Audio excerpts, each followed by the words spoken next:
more snobbish than them are the various attendants at the palace. I was once invited to one of those luncheons, which was compiled rather like a game of consequences. They get together about 5 or 6 completely unrelated people, an actor, a man who's won the Duke of Edinburgh's award for exporting raincoats, a ballet dancer, and someone with a broken leg, and they're all brought together and they dine with the Queen and the Duke of Edinburgh. But the spectacle which is most interesting is the extraordinary disdainful snobbery of the flunkies who are moving round the table serving things, because they're constantly drawing attention to one another to what is obviously to them the appalling parvenu manners of the guests. If you say thank you to them as they serve you vegetables, thank you very much indeed. Thank you. Well, families do fascinate, especially for someone like me. I was an only child, only 2 people in my family, so large families interest me. I find EastEnders interesting for that reason. The royal family is interesting for that reason. It's been said that the reason why The Godfather was a big hit, the movie, is not because it's about the mafia, but because the mafia is a family. You know? Now, you did a mafia updated Rigoletto. Did the mafia interest you? Are you a mob fan? No, I'm rather frightened of them, and I certainly wouldn't want to come anywhere near them at all, but it seemed a very obvious way of doing that opera, and it worked.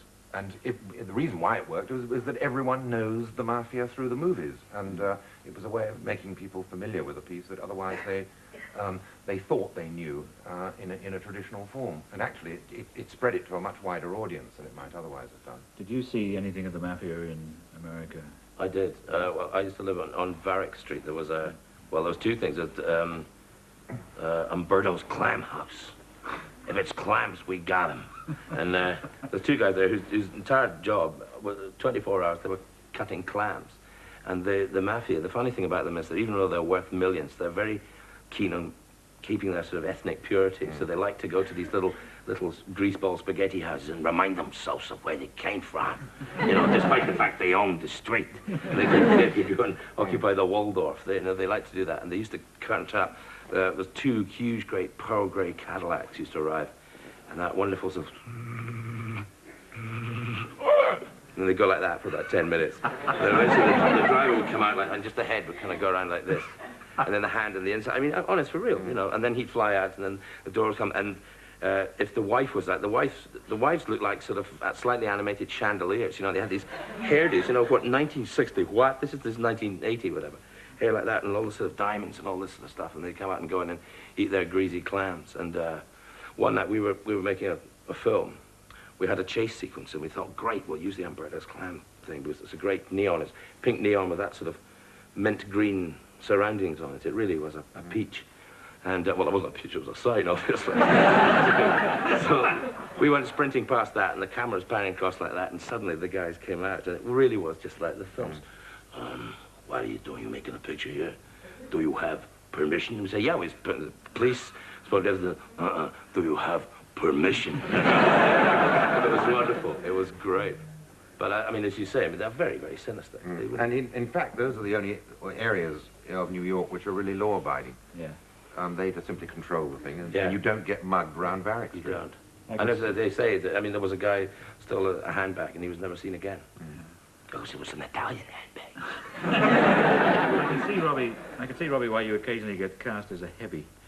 Are you worried? I've avoided it, really. Are you worried about that happening to you, though? No, well, I mean, you can either, play their game, or be prepared to do without work for a lot of the time.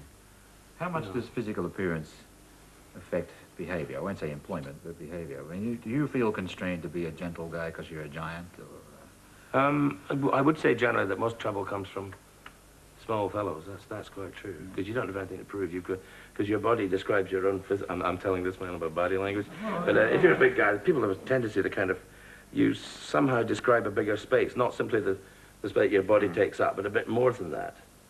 So when you walk up to the bar, people quite naturally sort of get out of the way because they don't want to have their feet crushed and things. And so you don't really have anything to prove, I suppose. Are you a prisoner of your body type, Jonathan? No, I don't think so. I mean, I suppose that I behave in ways which are appropriate to being the sort of skinny guy I am.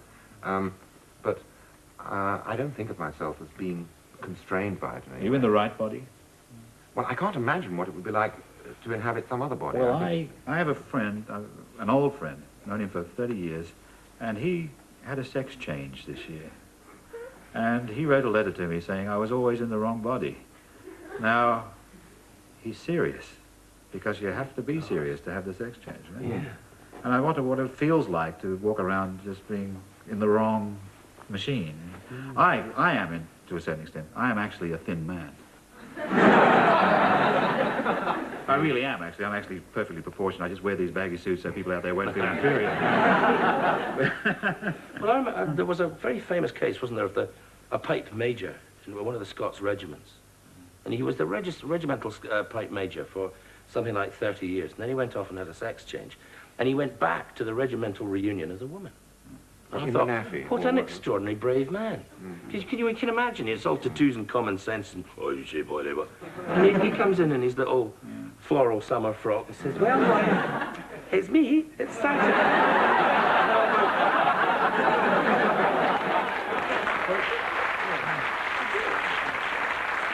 And imagine this guy, saying, I thought, Sergeant Menotti, there was a Aiden. That's me. I think it must have been, what a film that would make. One of the reasons I brought you two together tonight was that you're one wave of humour and Robbie's the next wave of humour in a way. And it was a chance for me to ask you to say something avuncular to Robbie. Like, what advice would you give him as He needs no advice. He's wonderful. He's just marvellous. I think he thinks that humour can change the world, that in many ways it's a weapon. So forgive me for putting words in your mouth, but you're very serious about it. Right, it's on my list. I think it is, quite definitely. I think, I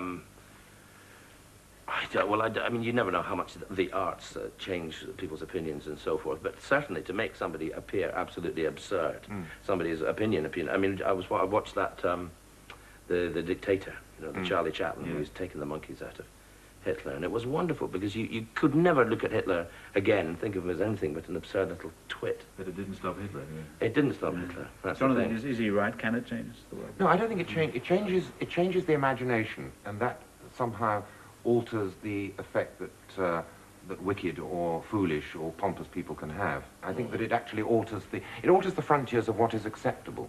And that, I think, is a very important thing. I think that you can actually make people have different views about what is sacred. When people say, is nothing sacred, if people make jokes about things. And if people go on making jokes about it, then you've actually expanded the boundaries of, and altered the classifications of what's sacred and what's profane.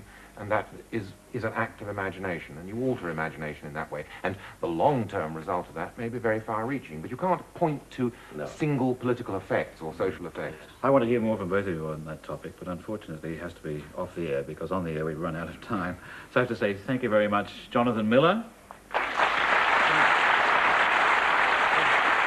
could have had another hour, wouldn't it? And thank you very much, Robbie Coltrane. We had another hour again. That was a real conversation, wasn't it?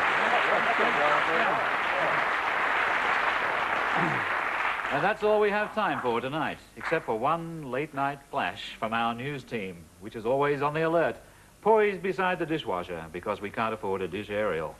The government campaign against AIDS and for safe sex will be stepped up, despite overwhelming evidence that whatever turns you on can turn you off. People apparently still get up to things beyond the control of any known condom. Hence the new, officially approved safe sex outfits for all-over protection. Here's a preview. Enjoy, enjoy.